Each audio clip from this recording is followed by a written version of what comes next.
So freaking excited and so freaking just freaked out. Y'all, it is day one, numero uno of my pre-op diet for VSG. If you're interested in hearing about it, stick around.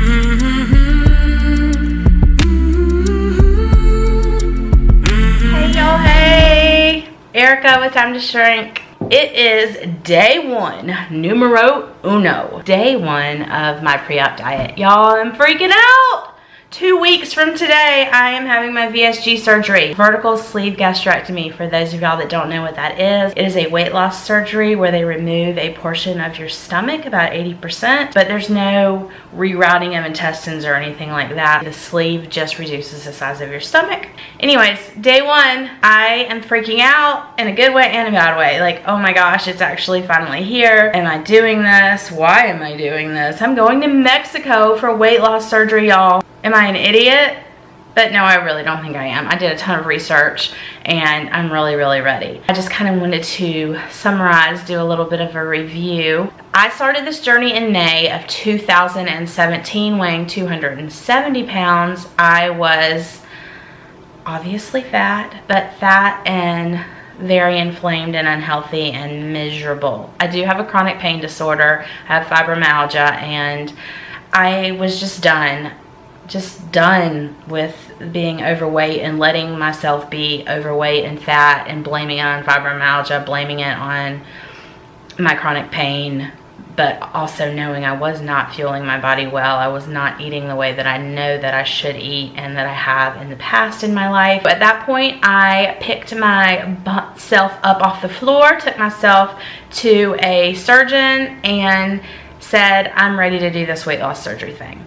He went over everything with me and we decided together that I was going to do vertical sleeve gastrectomy. And I went through there's all kinds of hoops with insurance, but I was told my insurance would cover it if I did everything. So I did the psych eval, I did the cardiology, I did an EGD, I went to nutritionist classes, group classes, and one-on-ones. And you know, you have to pay for every single one of these things. There's a copay. At least with Medicare, there was a copay. Got all the way to the end, time to schedule my surgery. Medicare just changed their policy, and I'm no longer covered. Yay! I flipped out. I was so devastated and upset, and there's no way I could pay for this out of pocket in the States. So I started remembering that some of the YouTube videos I had watched said that they had gone to Mexico. And I do have another video on that. I'll link it up here, so I'm not going to go into all of that. But y'all, I'm going to Mexico, Dr. Hidalgo in Puerto Vallarta, and I am starting to flip out. Like, girl, you're going to Mexico for surgery? For an elective surgery? I know some of y'all are thinking that in your head. But y'all, I really do feel confident about it. He has very good statistics. I did tons of research and I'm confident in it. But I'm freaking out because I'm so excited. Mainly, it's 2 weeks away. So I just started a pre-op diet. For me, what that looks like is 2 shakes a day and a meal that consists of like a protein and some veggie. So it can be a big salad or green veggies, just a lot of veggie and a little bit of lean protein. So if y'all have followed me at all, you know that I do keto. Before the pre-op diet, starting let me back up for a second. From May till end of June, I started kind of going low carb a little bit, but not keto, kind of focusing on protein, and I lost a little, not a whole lot. Towards the end of June, I decided I was going to do keto, full force, hardcore keto, and it has changed my life in so many ways. It has dramatically changed my day in, day out pain and inflammation levels, and just for that, I will plan to do keto for life. Love it. So easy. But I'm also on some medications that cause weight gain, and I can't really work out hard because of my chronic pain, and I'm kind of a slow loser. So I started May, I told you, at 270. Now, pre-op, I am 243. I also did measurements, so I will post those here and show y'all my measurements, and I might do a picture. I don't know. I'll at least show you the measurements. I've lost a ton around my bust and my belly and my lower belly, like massive inches. So it's been, you know what, around 30 pounds. More than that, it's been inches. I lost like 20 pounds really fast, and then the rest of it has been pulling teeth. Like, my body does not, it likes this set point apparently. I've lost inches since then, which is really encouraging, but I have so freaking much weight to lose. I feel like everybody and their brother's dropping 1,000,000 pounds with keto, and I'm not. But, you know, it is what it is, and just another validation for me that doing this surgery is the right choice. So what I am doing pre-op wise is, so I just kind of wanted to show you a few of the proteins that I'm going to be using. So this is my favorite, Iconic protein.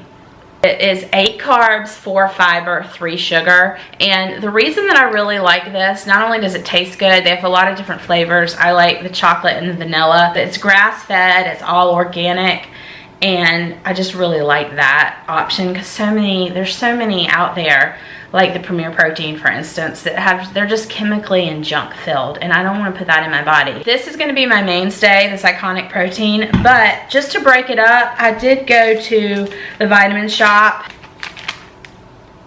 Thumbnail.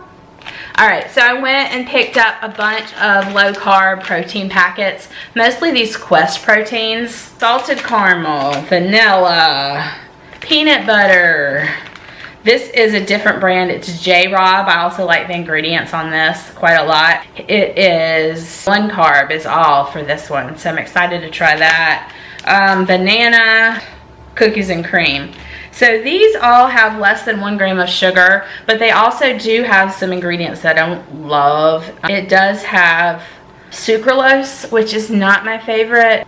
I don't love that, but again, I don't have to do these forever and ever. I don't think these have quite the best ingredients compared to like these, but I wanted to have variety and I wanted to try. So we're gonna try these Quests. And then I got 1 keto protein. This is just a chocolate, and it has 3 grams of carbs, 1 total sugar. The ingredients in this are not bad at all. I really like the ingredients in this. So we're gonna try this and see. It has 11 grams of fat, 15 protein, and 3 carbs versus the Quest that has, plus how many calories? 170 calories. The Quest has 20 grams of protein, 100 calories, and then very low on the carbs too. So there's that. So my Iconic does have a little bit more sugar, truthfully, but I like the quality ingredients, and it should be a low enough that it shouldn't be spiking my insulin. So we're gonna go with that. The other thing I'm doing is I really wanna make sure that my gut bacteria is as good as it can be. One thing with surgeries, I don't know if everybody knows this, but you almost always have a pre-op antibiotic just to make sure that you don't get any kind of infection. That's like one of the things they hook up as soon as you get there to the hospital. So when you do have antibiotics, especially IV antibiotics, it kills the bad bacteria, but it kills the good bacteria too. One of the things that my doctor wants us to do is have yogurts, like a yogurt every day. I don't like yogurt. So what I'm gonna do instead is kombucha. Kombucha.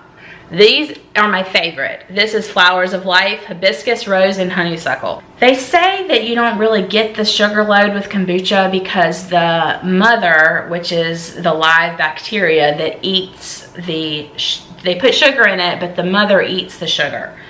So if you're not familiar with kombucha, you may be like, what the heck are you talking about, Erica? But basically, kombucha is made with good bacteria, and it's naturally a little effervescent because of that process. It uses a tiny bit of sugar, usually in the form of like a juice, but it eats it. So you're not really supposed to be getting that load. I'm probably gonna test it out with blood sugars and see if they rise.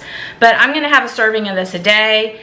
And when I get closer, this is a mega dose, 5 days in a row, mega dose of probiotics, raw probiotics. I'm gonna do this for the 5 days leading up to the surgery, and then probably when I get home, I'll probably do another 5 days. Really, really want to work on that. I have definitely some irritable bowel type issues, and I don't need anything messing with that. So I would suggest anybody that's gonna have any kind of surgery get on probiotics, really good quality probiotics. You can get it in fermented foods, or you can take a good quality probiotic. You can get it in kombucha, which is a fermented food, kimchi, sauerkraut, things like that, you really need to work on rebuild those good gut bacteria. That's kind of what I wanted to share. I'll be checking in and sharing some of the stuff that I'm doing to prepare for surgery. You know, just kind of show and tell. Show and tell is always fun, right? Like a show and tell of the stuff I'm gonna pack, the stuff that I'm gonna take